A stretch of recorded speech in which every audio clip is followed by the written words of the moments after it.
guys have heard of that, working there, and I met my husband there, and I was 30 by the time I got married, and almost 35 before we started wanting to have a family. So we'd been trying for a few months, and I was convinced that I was infertile.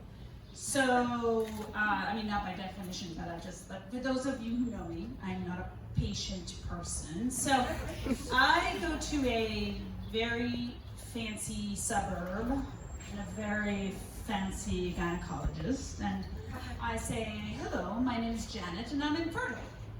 And she says, well, why don't we see about that? And I said, okay, well, you can, but I think you're wasting your time. I feel like you should probably just start with the injections, or maybe some in vitro, or something like that. And she says, well, why don't we do an exam first?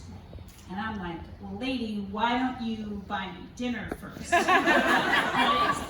I was like, okay, fine. And she says, hop up on the table. So I mean, this is an intimate thing. I think that maybe most of you of a certain age of women have had a gynae exam in the past, right? And I'm assuming most of the men have not.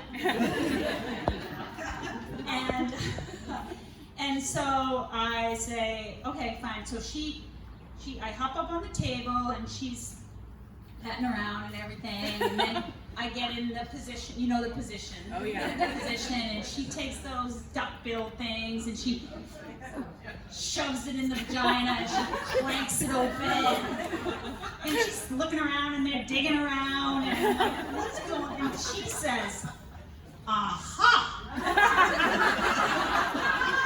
There's not something going here at the GYN office. And then a minute later, she takes out those duckbill things, and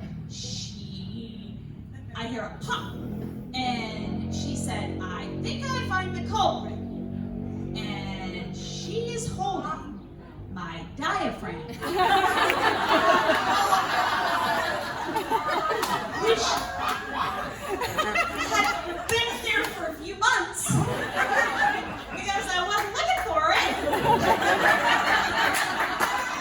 And it didn't smell great. And so she threw it in the trash, and chopped up off the table, and got dressed and ran out of there, and never dated that gynecologist again. So you guys are thinking, well, that's an embarrassing story. And you want to know what's more embarrassing is that I'm a gynecologist.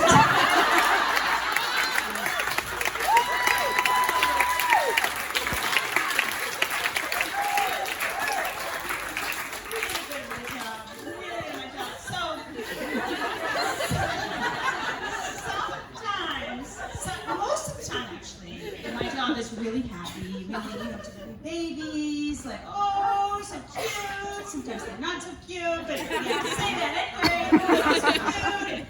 And I work with some amazing people, there tonight. But sometimes the job is really shitty. And when I say shitty, I mean literally like shit.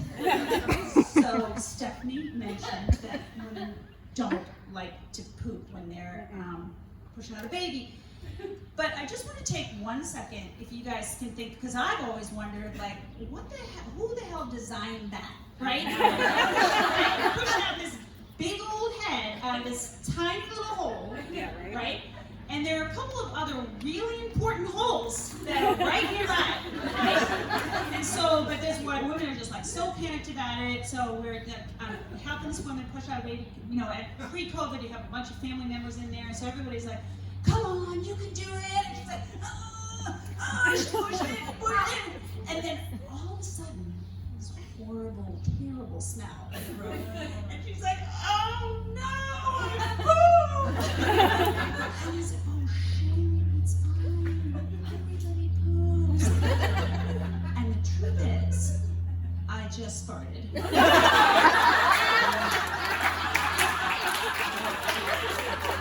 So,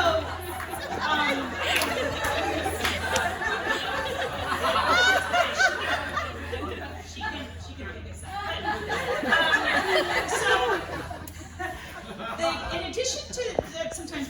day job, it's usually a time job, you can imagine, right? It's going to take you up all night, and I have fallen asleep in some of the most, horrible places, actually. I fell asleep one time after a shift at a traffic light, and I have no idea how many times we went through a green red light. The cops were like coming over and wake me up. And so when I was a resident, I was an intern, and at the end of like one of my like super long shifts, and the medical team is out at the desk, and they said, go do an ultrasound on Mrs. Jones in room 5.